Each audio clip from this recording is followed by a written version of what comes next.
Yasir Nenek Ama masih bersama Anda di gelar perkara, saudara. Polisi mengamankan 108 ton solar oplosan di Kabupaten Muara Enim, Sumatera Selatan. 6 orang yang merupakan pekerja ditetapkan sebagai tersangka. Lantas bagaimana kasus ini terungkap? Berikut ini penelusuran dari tim gelar perkara untuk Anda.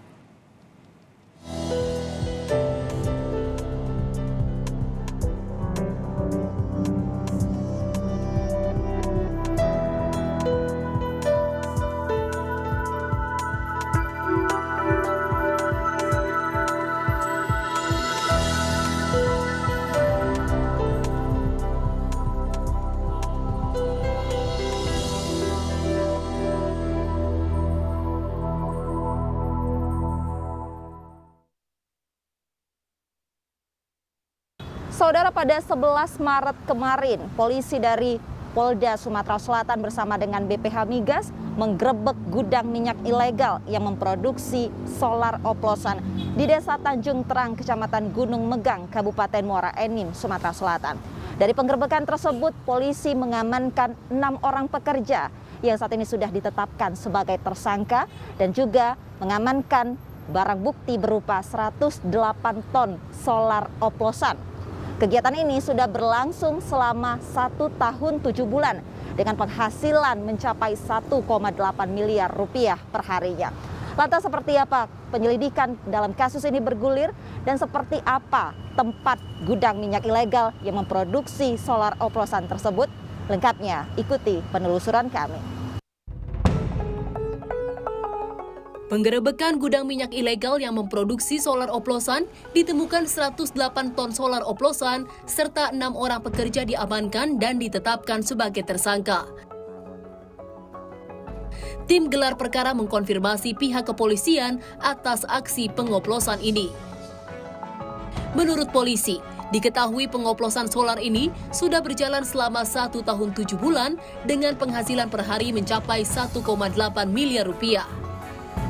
Ada dicurigai suatu tempat di Megang Sakti di Muara Enim, diduga ada gudang BBM oplosan.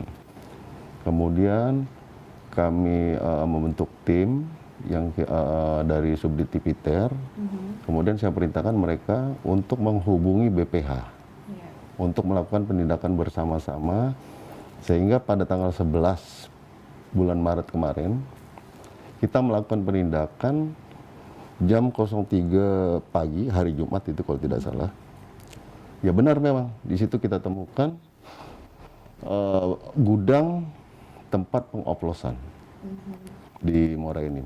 Ada laporannya itu aja yang kita lakukan, sehingga apakah di situ ada apakah bau menyengat atau kita tidak sampai sejauh itu. Cuma memang dari masyarakat diduga mungkin itu tempat penyimpanan BBM. Bukan penindakan itu, memang kita temukan betul memang. Di situ kita temukan 7 mobil tangki yang berisi diduga itu BBM solar oplosan.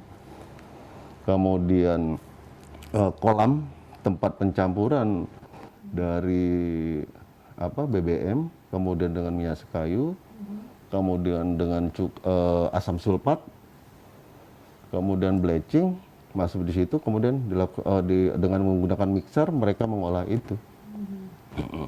Berapa banyak jumlah solar oplosan yang ditemukan dan berapa orang yang diamankan? Ya, 108 ton kalau tidak salah. 108 ton minyak oplosan itu. Dan berapa orang yang diamankan?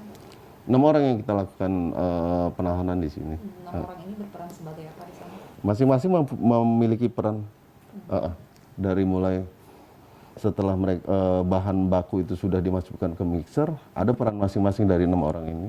BBM solar mereka membeli di Pertamina, kemudian dari minyak dari asal sekayu, kemudian mereka lakukan mixer itu dengan menggunakan mixer, mereka campur. Sehingga memang yang kita duga ya memang oplosan yang meniru lah dari hasil BBM yang dikeluarkan oleh Pertamina.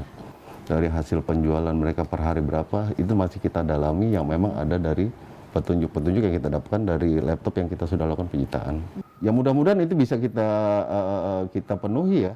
Dari data yang kita ada di dalam laptop, dari hasil penjualan dengan barang bukti yang ada, mereka produksi selama 1 hari itu berapa, bisa ketemu itu nantinya. Mudah-mudahan lah Mbak. Kalau dari ancaman pasal 54 di Undang-Undang Nomor 22 2001 itu tentang migas, dijelaskan bahwa itu ancamannya 6 tahun dan 60 miliar dendanya. Saudara, saat ini saya sudah sampai di lokasi gudang minyak ilegal yang memproduksi solar oplosan yang beberapa waktu lalu ini digerebek oleh anggota kepolisian dari Polda Sumatera Selatan bersama dengan BPH Migas. Di lokasi ini tepatnya di Kecamatan Gunung Megang, Kabupaten Muara Enim. Sampainya di sini tadi saya sudah dihadang oleh seng, ini pagar yang terbuat dari seng tinggi, dan juga lokasi ini berdekatan dengan permukiman warga. Nah, saya mencoba untuk masuk ke dalam, saya akan memperlihatkan pada Anda tempat di mana solar oplosan tersebut diproduksi.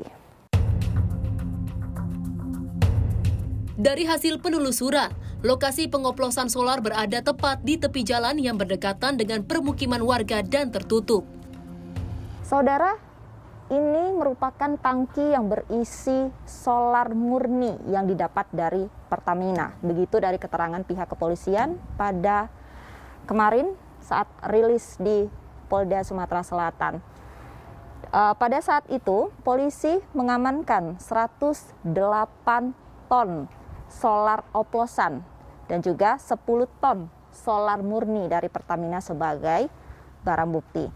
Dari solar murni ini nantinya akan dibawa ke tempat penampungan lagi yang akan dicampur oleh beberapa zat. Saya akan menunjukkan kepada Anda. Ya, setelah solar murni tadi ditampung di tangki sebelah sana, nanti akan dipindahkan di sini untuk dicampurkan zat berupa air keras atau asam sulfat dan juga bleaching ataupun pemutih yang kemudian nanti akan diolah atau dimixer. Ini ada beberapa alat juga di sini dan juga selanjutnya ataupun yang lainnya ini sudah dibawa oleh kepolisian sebagai barang bukti. Ada 4 gubuk di sini yang dijadikan sebagai tempat tinggal pekerja.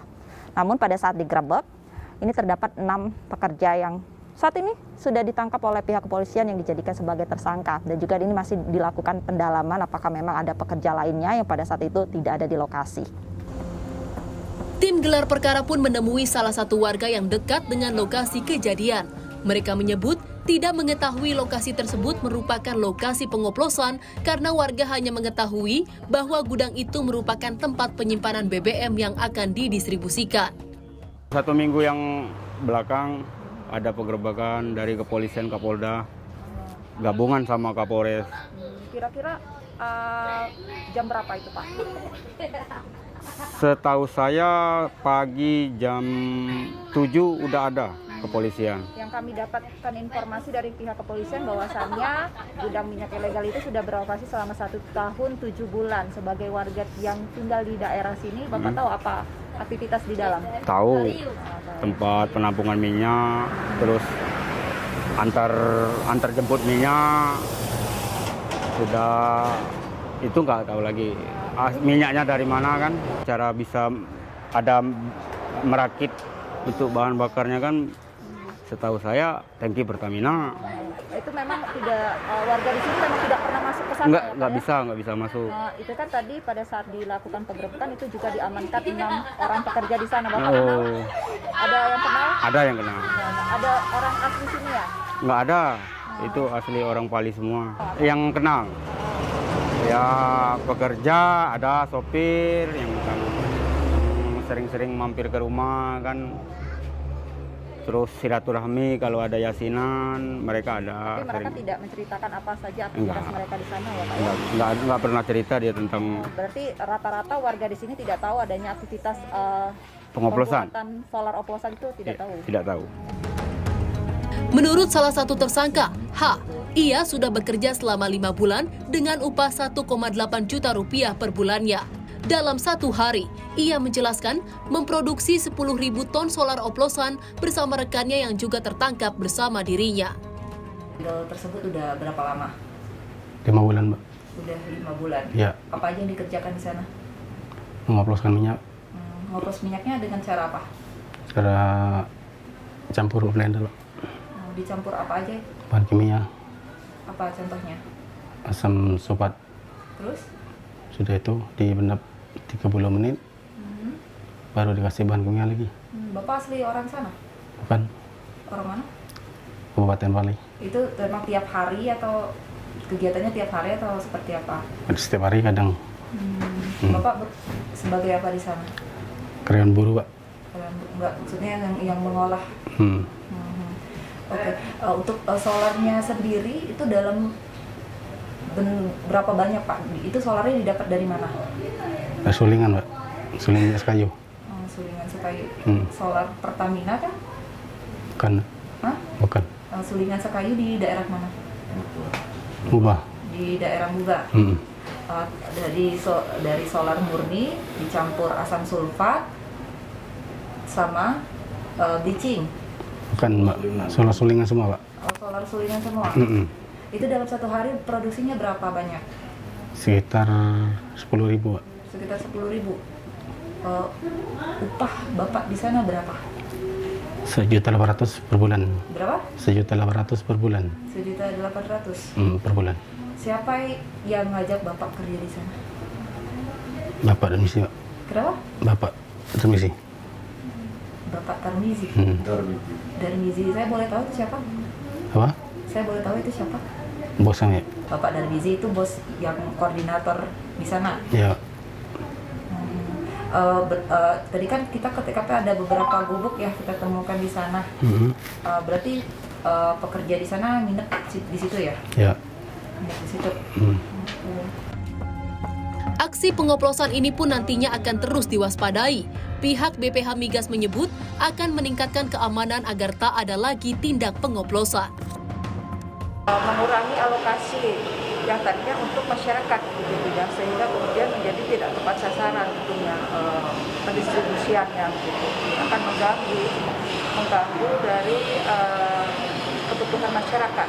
Kerjasama dengan kepolisian, jadi kami sudah mempunyai perjanjian kerjasama dengan kepolisian yang kami tandatangani di 2021 kemarin, yaitu untuk bantuan pengamanan, kemudian pencegahan dan juga penegakan hukum yang terkait dengan pendistribusian BBM. Gitu. Jadi itu salah satu upaya kami untuk mengamankan pendistribusian BBM. Dari kacamata kriminologi, pembuatan solar oplosan ini dinilai menimbulkan dampak seperti kerusakan lingkungan, juga dapat merugikan masyarakat menjadi kurangnya pasokan solar. Di satu pihak kita kesulitan ya, kita lihat bahwa saat ini solar sangat ya lumayan langka lah ya.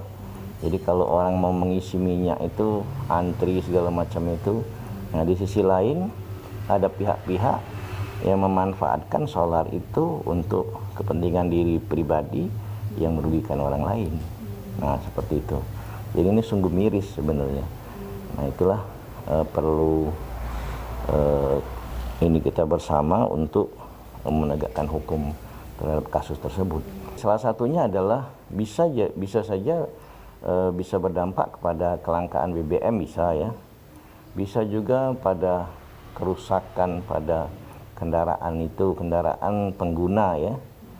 Bisa juga ya merugikan negara ya. Seharusnya mungkin ordernya itu harusnya misalnya untuk industri misalnya kan. Ordernya itu langsung melalui Pertamina dengan harga yang banyak kan berkurang. Artinya ya merugikan negara juga, artinya berkurang pemasukan negara segala macam seperti itu. Untuk antisipasi masyarakat dalam kasus ini seperti apa Pak? Iya, memang antisipasinya memang sebenarnya masyarakat sudah diberikan edukasi ya. Edukasi dalam artian bahwa kalau kita membeli BBM ya harus di tempat yang di dalam yang legal ya. Misalnya kalau kita beli solar di SPBU misalnya kan. Kalau membeli solar untuk industri melalui perusahaan yang ditunjuk oleh pemerintah, nah seperti itu. Nah, kalau itu sudah dilakukan dan mungkin ada penyelewengan, itulah kerjaan oknum artinya. Oknum misalnya oknum transportir, oknum yang memiliki order itu, seperti itu. Saudara, di tengah antrian solar di SPBU, malah kini ditemukan solar oplosan. Tentu ini sangat merugikan bagi pihak konsumen. Meskipun solar oplosan yang ditemukan di Kabupaten Muara Enim hanya didistribusikan di sejumlah wilayah di Sumatera Selatan, namun tetap saja hal ini harusnya menjadi perhatian yang serius oleh pihak kepolisian dengan menindak tegas oknum pemodal ataupun korporasi yang terlibat. Lebih lagi, solar murni yang didapat dalam jumlah banyak tersebut berasal dari perusahaan BUMN. Dalam penanganan kasusnya, Polda Sumsel memastikan dalam penyelidikannya tidak hanya terkait dengan Undang-Undang Migas, namun juga tindak pidana pencucian uang. Reski Oktora, Muklas Diferensial, Kompas TV, Palembang, Sumatera Selatan.